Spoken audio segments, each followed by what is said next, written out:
دیکھیں استغفار کا مطلب ہے مغفرت طلب کرنا.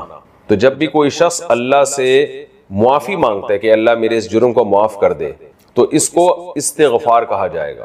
اور توبہ ایک شرعی حکم ہے، جب تک اور اس کے کچھ ارکان ہیں، جب تک وہ پورے نہیں ہوں گے تو اس عمل کو توبہ نہیں کہا جائے گا. توبہ کا مطلب ہوتا ہے جس 3 کام اگر آپ کر لیں تو وہ تینوں کاموں کا مجموعہ توبہ کہلاتا ہے. سب سے پہلے جس گناہ سے آپ توبہ کر رہے ہیں اس گناہ کو چھوڑ دیں آپ. نمبر 2 کہ آپ کو جو ماضی میں آپ گناہ کر چکے ہیں اس پر آپ کو ندامت ہو کہ کاش میں یہ گناہ نہ کرتا. اور تیسری شرط اس میں یہ ہے کہ آئندہ عزم کریں کہ یہ گناہ آپ نہیں کریں گے، یہ اللہ سے ایگریمنٹ کریں، معاہدہ کریں دل سے کہ میں یہ گناہ آئندہ نہیں کروں گا. تو جب یہ 3 ارکان پائے جائیں گے تو اس عمل کو توبہ کہا جائے گا جو ایک شرعی حکم ہے، اور اس پر اللہ کا وعدہ ہے کہ میں اس گناہ کو معاف کروں گا چاہے ہزاروں مرتبہ کیا ہو وہ گناہ. لیکن جو بھی شخص بھی توبہ کرے گا ماضی پر ندامت فی الحال اس کو چھوڑ دے، آئندہ نہ کرنے کا عزم کرے تو یہ عمل توبہ کہلاتا ہے. جب توبہ کرے گا تو استغفار کا سادہ مطلب ہے کہ اللہ سے معافی مانگنا. تو ظاہر ہے جب استغفار گویا توبہ کا جو ہے ایک حصہ ہے کہ 3 شرطیں تھیں نا کہ آئندہ نہ کرے اور ماضی پر اس کو ندامت ہو اور اس وقت اس گناہ کو چھوڑ دے. تو ان 3 ارکان کے ساتھ جب وہ اللہ سے معافی مانگے گا تو اس معافی مانگنے کے عمل کو استغفار کہا جاتا ہے. تو اس سے پتہ چلتا ہے کہ استغفار حقیقی معنی میں جب مؤثر ہے جب اس کے ساتھ توبہ بھی ہو. تو استغفار زبان کا ایک عمل ہے کہ اللہ سے معافی طلب کرنا، جبکہ توبہ صرف زبان کا عمل نہیں ہے بلکہ آپ کی باڈی کا ایک عمل ہے اور آپ کی سوچ کا ایک عمل ہے. سوچ کیا ہے کہ ماضی میں آپ کو ندامت ہو کہ کاش میں یہ نہ کرتا، یہ آپ دماغ سے سوچ رہے اس وقت اس کام کو چھوڑ دے، یہ بھی یہ آپ کے جسم کا ایک عمل ہے. اور آئندہ نہ کرنے کا اللہ سے ایگریمنٹ کریں تو یہ ایگریمنٹ زبان سے بھی ہے اور دل سے بھی ہے. تو یہ، اور جبکہ استغفار زبان کا ایک عمل ہے، معافی مانگنا، کسی سے ایکسکیوز کر لینا. جب ہم نارملی بھی لوگوں سے معافی مانگ رہے ہوتے ہیں نا، تو اس لیے استغفار اگر توبہ کے طریق پر ہوگا تو اس میں اللہ کا وعدہ ہے کہ میں معاف کروں گا، اور اگر توبہ کے طریق پر نہیں ہے تو پھر وہ ایک استغفار ہے. تو اللہ اگر کسی کو معاف کر دے تو اس کی مرضی ہے، معاف نہ کرے تو استغفار کا بہرحال پھر بھی فائدہ ہوتا ہے. کم از کم آپ ایک معذرت تو کر رہے ہیں نا اللہ تعالیٰ سے، ایک دعا تو مانگ رہے ہیں کہ اللہ میرے ان جرموں کو اور میرے ان گناہوں کو معاف کر دے. بار بار گناہ بار بار توبہ. جہانگیر خان اپر دیر KPK. مولانا صاحب میں سعودی عرب میں ہوں. ہائے انہوں نے گناہ کا تذکرہ کیا، میں اس گناہ کا تذکرہ نہیں کروں گا، بس اشارتاً بات کروں گا. میں نے 5 یا 6 مرتبہ گناہ کیا اور پھر گناہ کر بیٹھتا ہوں، کیا اللہ مجھے معاف کرے گا؟ میں کیسے اس برائی سے بچوں؟ دیکھو میرے بھائی، جو سچی توبہ کرتا ہے تو اللہ اس کو معاف کر دیتے ہیں، یہ اللہ کا قانون ہے. چاہے 100 بار گناہ کیا ہو، 100 بار توبہ کی ہو. تو گناہ کرتے ہوئے شرم آنی چاہیے، توبہ توڑتے ہوئے شرم آنی چاہیے، توبہ کرتے ہوئے شرم نہیں آنی چاہیے. ہوتا ہی ہے کہ جب انسان کوئی گناہ کرتا ہے پھر وہ توبہ کرتا ہے کہ اللہ اب دوبارہ نہیں کروں گا، پھر اس سے گناہ ہو جاتا ہے. جب دوبارہ گناہ ہو جاتا ہے تو پھر وہ توبہ کرتا ہے کہ اللہ اب نہیں کروں گا، میں وعدہ کرتا ہوں. دل میں نیت بھی ہوتی ہے کہ نہیں کروں گا. پھر جب دوبارہ گناہ ہو جاتا ہے تو پھر وہ کہتا ہے یار کیا فائدہ بار بار توبہ کرنے سے، گناہ تو مجھ سے ہو جاتا ہے. یہ شیطان ہے. شرم آنی چاہیے توبہ توڑتے ہوئے، وہاں شرم نہیں آ رہی، توبہ کرتے ہوئے شرم آ رہی ہے. تو یہ شیطان نا غلط رخ پہ لے کے جاتا ہے انسان کو. ایک ہی چیز جو گناہ سے بچا سکتی تھی وہ توبہ تھی، شیطان وہ توبہ چھڑوا دیتا ہے کہ کیا فائدہ ایسی توبہ کا کہ آپ توبہ پہ قائم تو رہتے نہیں ہیں. تو ہونا یوں چاہیے کہ جب گناہ کی طرف جائیں تو پھر آپ بولیں کہ کیا فائدہ ایسی توبہ کا کہ تو توبہ پہ قائم تو رہتا نہیں ہے اور گناہ کر لیتا ہے. تو یہ سوچ کے گناہ سے بچائیں اپنے آپ کو. اب گناہ اگر ہو گیا تو بھئی توبہ تو کرنی ہے، کیونکہ جہنم کی آگ تو برداشت نہیں ہو سکتی نا.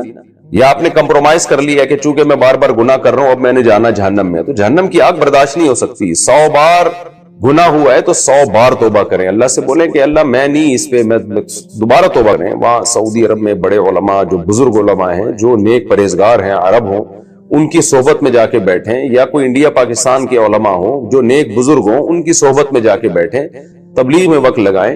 تو اس سے انشاءاللہ آپ کے دل میں برائی آہستہ آہستہ یہ برائی ختم ہو جائے گی. تو اس لیے اللہ نہ کرے پھر بھی ہو جائے تو رونا اللہ کے سامنے گڑ گڑانا ہے. اور گناہ کا جب خیال آئے تو یہ سوچا کریں یہ جو تو بار بار توبہ توڑ رہا ہے نا، اس سے دل میں سیاہی پیدا ہو جائے گی، توبہ کی توفیق ہی ختم ہو جاتی ہے بار بار گناہ کرنے سے. اور اپنے آپ کو سزا بھی دیں، جب کوئی گناہ ہو تو روزے رکھیں یا صدقہ خیرات کر کے اپنے آپ کو سزا بھی دیں. تو میں بھی اللہ سے دعا کرتا ہوں جو بھی گناہ کسی کی بھی زندگی میں ہو، اللہ سب کو سچی توبہ کی توفیق نصیب فرمائے۔ علماء نے ایک بڑی زبردست بات لکھی ہے کہ توبہ جو ہے نا یہ الفی ہے، اور گناہ کیا ہے؟ یہ اللہ اور بندے کے تعلق کو توڑ دیتا ہے۔ توبہ کی الفی سے اس تعلق کو جوڑ دینا چاہیے۔ اب ہم الفی سے وہ چیزیں جوڑتے ہیں جو قیمتی ہوتی ہیں، جو سستی چیزیں ہوتی ہیں وہ نہیں جوڑی جاتی۔ 5-10 روپے کا کپ اگر ٹوٹ جائے تو آدمی کچرے میں پھینک دیتا ہے، لیکن چاندی یا سونے کا کپ اگر ٹوٹ جائے گا تو آپ الفی سے جوڑیں گے، اس کو آپ پھینکیں گے نہیں کچرے میں۔ تو انسان اور اللہ کا جو تعلق ہے نا، یہ گھٹیا چیز نہیں ہے، یہ بڑی قیمتی چیز ہے۔ یہ اگر 100 بار بھی ٹوٹے گی تو اس کو 100 بار جوڑا جائے گا۔ جیسے سونے کا کپ 100 دفعہ بھی گر کے ٹوٹ جائے نا تو 100 دفعہ جوڑا جائے گا اس کو۔ لیکن اگر 5-10 روپے کا کپ ہے، وہ ایک دفعہ بھی ٹوٹتا ہے، انسان اس کو کچرے میں پھینک دیتا ہے۔ تو آپ اگر سمجھتے ہو آپ کا اور اللہ کا تعلق یہ بہت سستی چیز ہے، گھٹیا چیز ہے، تو اگر یہ تعلق ایک دفعہ ٹوٹ جائے تو دوبارہ نہ جوڑیں، اس کو ٹوٹا رہنے دیں۔ لیکن اگر آپ یہ سمجھتے ہو کہ بھائی یہ تعلق بہت قیمتی چیز ہے اور یقیناً اس سے بڑی نعمت کوئی نہیں ہے انسان اور اللہ کا تعلق رہے، اس سے قیمتی چیز کوئی نہیں ہے، پھر یہ تعلق 100 دفعہ بھی ٹوٹے گا تو 100 دفعہ اس تعلق کو جوڑا جائے گا۔ اللہ جو ہے آپ کو توبہ پہ قائم رہنے کی توفیق دے۔ آنسو بہانا بے عزتی کی بات ہے، استغنا کے خلاف۔ اپنی حاجت لوگوں کے سامنے بیان بولو نہ کی جائے۔ اگر آپ نے کر دی، آپ کسی کے سامنے رو دیے، اس کی نظر میں آپ کی عزت کیا ہو جائے گی؟ کم۔ مت رو، اپنے آنسو چھپاؤ لوگوں کے سامنے۔ ہمارے حضرت فرمایا کرتے تھے اپنی بیماریاں بھی چھپاؤ۔ کوئی بیماری ہے کس کے بیان کرو، بولو لوگوں کا نہ گیت گاؤ، میرے یہ مسئلہ، میرے یہ مسئلہ، میرے گردے میں مسئلہ، میرے پھیپڑے میں مسئلہ، میرے گلے۔ کسی کے سامنے بیٹھ جاؤ نا، آج اپنے دکھ ایسے بیان کرے گا لپٹ کے رونے کا دل کرتا ہے اس سے، ایسے، حالانکہ فٹ فاٹ ہوگا، میرے ساتھ یہ مسئلہ، میرے ساتھ یہ مسئلہ، میرے ساتھ یہ مسئلہ۔ ابے بھائی تیرے ساتھ کوئی اچھا کام بھی قدرت نے کیا ہے؟ حضرت حکیم الامہ مولانا اشرف علی تھانوی رحمہ اللہ تعالیٰ کو حضرت ڈاکٹر عبدالحی صاحب رحمہ اللہ نے خط لکھا، مسئلے لکھے نا، حضرت یہ مسئلہ، یہ مسئلہ، یہ ٹینشن، یہ پریشانی، یہ پریشانی، یہ پریشانی، یہ پریشانی، آپ دعا فرمائیں۔ تو انہوں نے لکھا افسوس ساری ناشکری کی باتیں لکھی ہیں، شکر کا ایک جملہ بھی بولو نہیں لکھا۔ پہلے شیخ اس طرح کے ہوتے تھے کہ آپ کے اندر جو فالٹ ہے نا اس کی اصلاح کرتے تھے، اب بھی ہوتے ہیں، بہت سے لوگ اچھے ہیں، لیکن بہت سے ڈرامے بازی بھی آ گئی ہے اس میں۔ آج ایک آدمی نے مجھے بتایا کہ اچھا بھلا ایک رشتہ ہو رہا تھا میرا، تو لڑکی کے ابا جو ہیں ان کے کوئی شیخ، ان کے کوئی بزرگ ہیں، ان لڑکی کے ابا نے بزرگ سے پوچھا کہ میری بیٹی کے لیے فلاں کا رشتہ آ جائے، بزرگ نے استخارہ نکال کے منع کر دیا۔ یہ بھی ایک مبالغہ ہے، غلو ہے۔ اپنے بچوں کی شادی میں اپنے شیخ سے پوچھنے کی آپ کو ضرورت؟ دیکھو شیخ پیر و مرشد کا مطلب کیا ہوتا ہے؟ وہ آپ کو اللہ اللہ سکھائے، آپ کو دین کی باتیں سکھائے، آپ اس سے شریعت سیکھو، اللہ سے تعلق سیکھو۔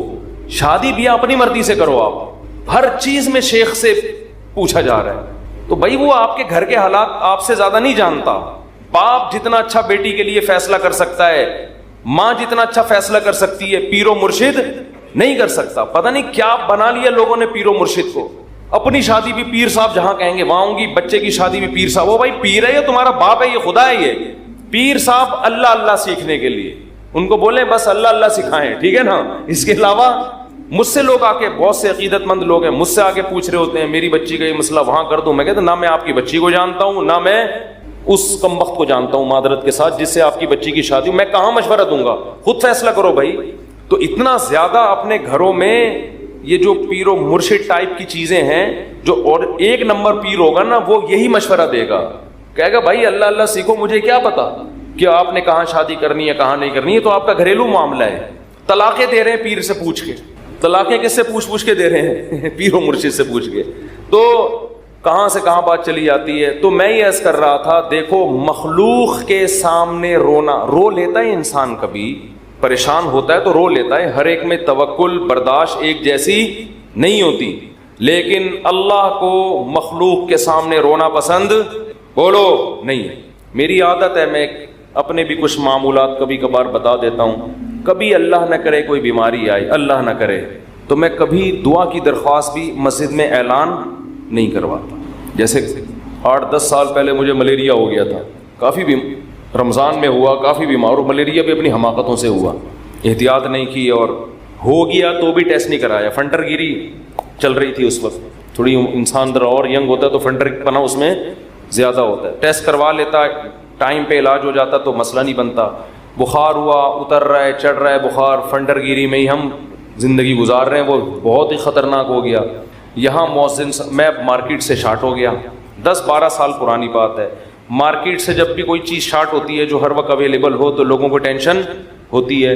مؤذن صاحب نے یہاں اعلان کر دیا, امام صاحب کی طبیعت بہت خراب ہے, تمام حضرات سے دعاؤں کی درخواست. میں نے مؤذن صاحب کی کھچائی کی, میں نے کہا میں نے آپ کو کہا ہے کہ آپ پبلک کو بتائیں کہ امام صاحب کی طبیعت خراب ہے, کیا ضرورت ہے شور مچانے کی. طبیعت کا ٹھیک ہونا, طبیعت کا خراب ہونا, یہ سب چیزیں نیچرل ہیں, نارمل ہیں. کبھی ٹھیک ہوگا, کبھی خراب ہوگا, کبھی مرے گا, کبھی جیے گا. ہر چیز کی مسجد سے اناؤنسمنٹ. پھر لوگوں کے فون آنا شروع, سنا ہے آپ بیمار ہو گئے, وہ ایک درد سر بن جاتا ہے انسان کے لیے. صرف ان لوگوں کو انسان بتا دے, اپنے چند بزرگوں کو جن سے اسپیشلی دعا کی درخواست کی جا سکتی ہے. بھائی طبیعت خراب ہے, آپ سے کہہ رہا ہوں کہ آپ میرے لیے دعا کریں. شور مچانے کی, لوگوں میں پبلش کرنے کی اس کو کی ضرورت نہیں ہے. یہ اللہ کو پسند نہیں ہے یہ عادتیں. آج اب دیکھو آبادی بڑھ رہی ہے نا, میں ہر نماز میں کوئی پرچی آ رہی ہوتے, میرے فلاں کا بیمار ہے ان کے لیے دعا کرا دیں, میرے چچا کی طبیعت خراب ہے ان کے لیے دعا کرا دیں, میرے فلاں کا انتقال ہو گیا ان کے لیے دعا کرا دیں.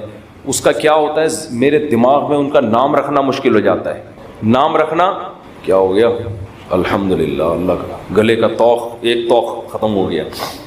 تو ایک دن ایسا ہوا, فجر کے بعد پرچی, ظہر کے بعد پرچی. اب میں پوری نماز میں بندے کا نام دماغ میں رکھا ہوا ہے کہ وسیم سجاد جو حلیم کی دیکھ والے ہیں ان کی طبیعت سیٹنگ چل رہی, نماز کے بعد دعا کرانی, کیونکہ نہیں کرو پھر لوگ ناراض ہوتے ہیں. آپ کو بولا تھا ان کے لیے دعا کراؤ.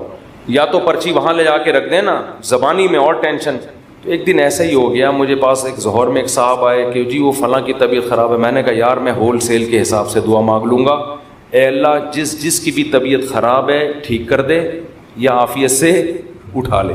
یہ تو نہیں میں نے کہا خیر ٹھیک کر دے اس کو, اور جو دنیا سے جا چکے ہیں اللہ ان سب کی, یہ تو چلتا رہے گا بھائی, کوئی مرے گا کوئی جیے گا. امام کو کیا مرغا بنایا ہوا ہے, کیا بنایا ہوا ہے آپ لوگوں نے امام کو, پورے محلے کی رپورٹیں اس کو, ہر گھر میں وہ فلاں بیمار فلاں. میں نے کہا, انہوں نے کہا نہیں, اجتماعی دعا میں یہ ہوتا ہے اللہ ہو سکتا ہے کسی کی سن لے, اللہ ہو سکتا ہے کسی کی سن لے. شاید وہ ادھر کونے میں ایک بندہ بیٹھا ہوا اس کی ٹھا کر کے اوپر. میں نے کہا دیکھو دعا اس کی زیادہ قبول ہوتی ہے جو درد دل سے مانگتا ہے, اور درد دل سے آپ کے ریلیٹو مانگیں گے.